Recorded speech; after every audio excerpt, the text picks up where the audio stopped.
Thank you very much, Your Excellency, and welcome to our program. Thank you. Thank you very much. Delighted to be here. Thank you for joining us on your first trip to Malta since you've departed. It's been a pleasure to welcome you here. Thank you. It is a privilege to be back. It is always good to be here. What brings you to Malta? Well, as I think about where I was happiest and as I've come off of a very long and grueling assignment, I wanted to have my spirits lifted by the sunshine and the warmth that I find here in Malta. And how will you be spending your time in Malta? Well, I'll be visiting friends, of course, and eating very well, of course, and visiting the sites of Malta. Amazing history that I always enjoyed while I was here and look forward to revisiting. You've spent the last few years in the United States, lately as Chief Diversity Officer in the Department of State. What was your experience of doing this? At one point you were also Chief Executive. Yeah. So running this office and doing it for an organization of over 75,000 people was my greatest career challenge, in all honesty. And keeping in mind that while most of our American staff is in the United States, our largest proportion of staff is around the world. So I did 18 overseas trips in the last 2.5 years as well, because our staff is there. I would say the combination of amazing leadership from the Secretary and support for the work, but also a demand from our workforce. We are looking for workplaces that are equitable, that people have a level playing field as they try and reach their full potential professionally. And we wanted to ensure that it is a workplace where we are supportive of each other. So it's a culture change because we are highly competitive, a culture change. What will you be doing in the future? I mean, you're very switched on, you're very active and proactive. What will you be doing in the future with your career? Yeah, well, my husband says slow down, but there we are. I intend to continue to work in the space of DEIA with other companies to help them get where we all want to be. I will probably be doing a lot of volunteer work as well. I do a lot of career coaching for those who are coming behind. I often say we've got to pay it forward. All the people who helped me in my career, I've got to do that for others. And then there'll be a couple of professional opportunities that I'll be pursuing as well. When we allow bias to hold back capable people from developing their skills, building their careers, making their fullest contribution, we are failing to deliver the best team for the American people. We have a responsibility to make sure that everyone who should be at the table is at the table. I can't think of anyone better to move us toward that goal than Gina. I'm so glad she's taking on this mission. Gina? Can you share some insights about the last few years when you worked at the Department of State under Antony Blinken? How were your experiences with him and what is he like? Yeah. Well, one of the things I will say is that his support and focus on this mission was amazing. Many people in my position as Chief Diversity and Inclusion Officer don't have that kind of support from the boss, as it were. So we met on a regular basis. He was very intent on the meetings. He was very incisive with his questions about what I had accomplished and what I intended to do next and where did I need him to speak, to support, etc. So that relationship was very close and very mutually supportive. I smile as I think about that question because as a woman, speaking very frankly, we have to navigate professional spaces where we're not always expected, and diplomacy, of course, is very male-dominated, and we do it, and we've got to sartorially present ourselves in a powerful position, but also one that doesn't put people off. And I used to smile because Secretary Blinken wears the same style suit and tie every single day. Wow. Look at his public appearances. He must have a lot of ties. I'm not going to speculate, color, but I suspect he does. Yes. So when you look at that, and I thought, oh my goodness, he's making it so easy. So but we can't do that. It's nearly like branding, isn't it? Like Mark Zuckerberg with the T-shirt, and Yes. or Steve Jobs, Secretary Blinken. Yeah. Very interesting. Thank you for sharing that. I'll take more notice when I see him. Yes. You came to Malta, you were posted to Malta during the presidency of Barack Obama. And then you served the United States during 2 other presidencies, Joe Biden and before that, Donald Trump. Yes. How would you describe the 3 different styles of presidency?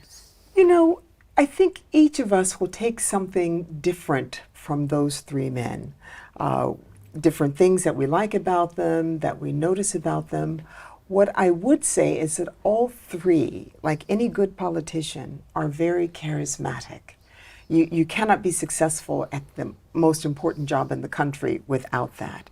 And so that ability to draw people in and excite them and inspire them to follow what you are saying is the mission of the nation is something that they equally share.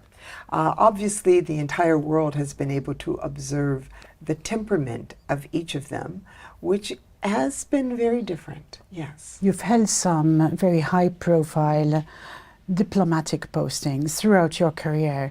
Can you talk us through the highlights? Well, You must have a lot. U.S. Ambassador to Malta, highlight. It's an honor to be the personal representative of President Barack Obama to your great nation. The United States and Malta have a special relationship that is as old as the United States itself, ever since Maltese sailors helped secure victory in the Battle of the Chesapeake, a battle that was instrumental in securing the independence of the United States. Our countries have worked together in times of trial and in times of triumph. You know, it's what when you join as a young diplomat, you are aspiring to that position. To represent the American people abroad is just the highest privilege. So that's number 1. I would say a couple of other things come to mind when I think about that question. 1, working in cyber as the policy advisor to the commander of cyber forces and working in a senior position in counterterrorism. These are positions that are very male-dominated and yet need a wide variety of backgrounds and perspectives and points of view. I would say these 2 positions almost directly led to my last position, focused on diversity and inclusion and accessibility, because if you've got a very small group of people with similar backgrounds and ways of thinking, you are not going to get the widest array of opportunities, options of resolving issues. So those 2 things, being able to be in those spaces and be successful in those spaces as a woman, as an African-American woman, definitely a highlight as well. I'd say the 3rd thing, of course, is working in the White House. The ability to serve the American people at the highest level. And I had 2 very important jobs while I was there. Traveled with the president on occasion, President Clinton in this case. It was a thrill going to work every day, I have to say, yeah. What was President Clinton like? Like the rest, charismatic. Yes. Also very well known. So that's a big must. It's a big must, you've got to. Yes. He, I think, very similarly to President Obama, could think in paragraphs, if that makes sense to you. I mean, just thoughtful, well-reasoned, well-informed thoughts and policies immediately. Just really, really inspiring. For those of us who worked for both of these presidents, confidence. Confidence, yeah. What are your thoughts on Hillary Clinton? Do you think she has a future in politics still? Well, she is a brilliant woman. She was a highly successful Secretary of State. I would have to pause on that one to say I don't know what she wants for herself. Politics, public policy, these jobs are grueling. They are not 8-hour, 10-hour, 12-hour a day jobs. So you have got to have the energy and the focus and inclination to give up the other parts of life to do these jobs well. Absolutely. Yeah, they ask a lot of us. Absolutely. We're sort of speaking about the personal side. Can we go back to your childhood a bit? I know your mother was very influential in your life. Yes. And I think a lot of the decision making you took while you were following your education were influenced by her. Yeah. Tell me a bit about your childhood and the things that were important to you. Yeah. My mom and my father, I will say both of them, really focused on public service in different ways. My father talked about the common weal, talked about, and I'm sitting up straighter as I think about it because he was quite strict, about our responsibility for the world beyond our immediate needs. My mom was a great volunteer, you know, in the neighborhood, for local politicians, for local causes, and really made all of us, my three siblings and I, get out to serve. I may have mentioned to you in our own conversations that my three siblings have all served in the military. We've all done public service. So this was something that was inculcated, told to us as a priority from the very beginning. And my mother was very curious about the world. She loved to travel. She delighted in my career as a diplomat. She just thought it was wonderful, and visited me in several posts, lived with me for a while when my children were very young, and urged me to get out and serve the wider world. So, Yes. yeah.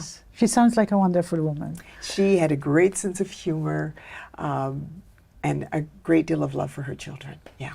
And speaking about family, you're here with your husband. Yes. You were posted here in Malta with your Yeah. husband. He's provided a lot of support to you. I think without that backbone, it wouldn't have been the same. What about your kids also? And how do they fit in? How have they fitted in the past? Yeah. And what about today? Yeah, yeah. Anyone with a career that is demanding, that takes more than just an 8-hour day, knows that you don't do it alone. You cannot. My husband would say, I haven't got the work-family life balance down yet. He says, I'm still working on it. But it was a full partnership. As soon as he said, I don't want to do this anymore, then we were going to stop doing this. And certainly, time to spend with my husband is a part of the reason why I'm stepping back.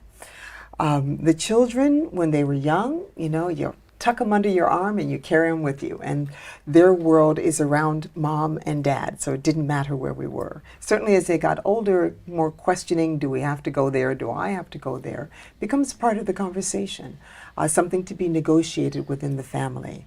They continue to be supportive of my work, of my career. They know how important it is to me.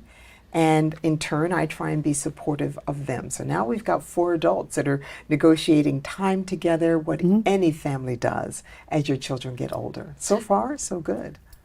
Where are you based in the US today? So today, it would be Ohio, in Cleveland, Ohio, Northern Ohio. For the last almost 2.5 years, I was commuting between Ohio and Washington, D.C., which was difficult. I will say it was difficult. But in Ohio, and then I will travel from there.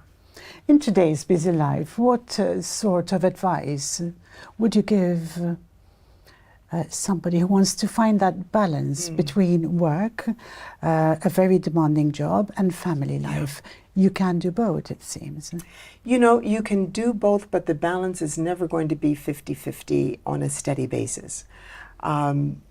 I think it was Anne-Marie Slaughter, Dr. Anne-Marie Slaughter, who said, you know, you can have it all, but not at the same time. So the partner becomes very important. Communication becomes very important.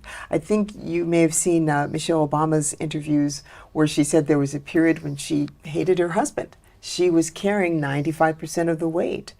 That will happen. There were times when my husband was in a position where he was traveling a great deal and I had to pick up the pieces at home, and I'm not nearly as good at it as he is, but the children survived, so there we are. Just lots of communication, honesty, and flexibility and forgiveness. Giving each other grace is absolutely key, because we all make mistakes. We all make mistakes, and we've got to forgive. To be more human, that's what you're saying. Yes. You've come back to Malta after quite a few number of years. What changes have you seen? There have been some changes since you've left. Yeah. So I've just arrived and will be touring around more to see the country. What I noticed immediately, of course, was the beautiful sunshine and the gold that is this country. So that was very familiar and very comforting. I have been astounded just as my drive from the airport and just a little bit around today, of course, at the construction. So building continues apace. I know this is a balance that the government struggles with. You know, you have people who want to come to such a beautiful place. It's certainly more diverse than when I left it. Those are challenges, but the Maltese people are up to that, just as the American people are. So I think you'll be fine with that. But it does take work, it does take focus, and it does take real effort to make sure that you give space for understanding each other and space for mistakes. So it is good to see that the country is vibrant. I, of course, read about it, you know, even from the United States. So I know, you know, a lot of, you know, the cyber and the blockchain and other things that Malta has been focused on, and of course a very important role you continue to play in the European Union. And so it's good. It's good. Do you think, with regards to diversity and the construction, do you think we're evolving too fast? You know, it's impossible to say. I think you're evolving as you must. As you must. I think many countries, including my own, we struggle with this. Is there too much change? Is the change too fast? Is it too many different elements at the same time? But we are human beings, we evolve, we change. You know, in the lifetime of my parents, my mother grew up in Ohio, where we're from, where she was looking for work, and it said in the newspaper, whites only. Imagine. And yet she lived to see the election of the first African-American president. So that change is coming. Mm-hmm. It's up to us to adapt to it, to make it work, to bring out the best from those changes. And as human beings, we've proven again and again that we can do that. Mm-hmm. So I'm very hopeful. What about the future? Will you be returning here? Of course. Of course. As I said, as soon as I got off the plane, how I felt lifted, I will always come back to Malta. The people, the gracious welcome that I had, working on so many important issues over time while I was here, and we continue, my successors continue to do good work and appreciate the relationship and the people of Malta. So, yes. Thank you very much, Ambassador, for joining our program today. My privilege. It's been a pleasure. Thank you.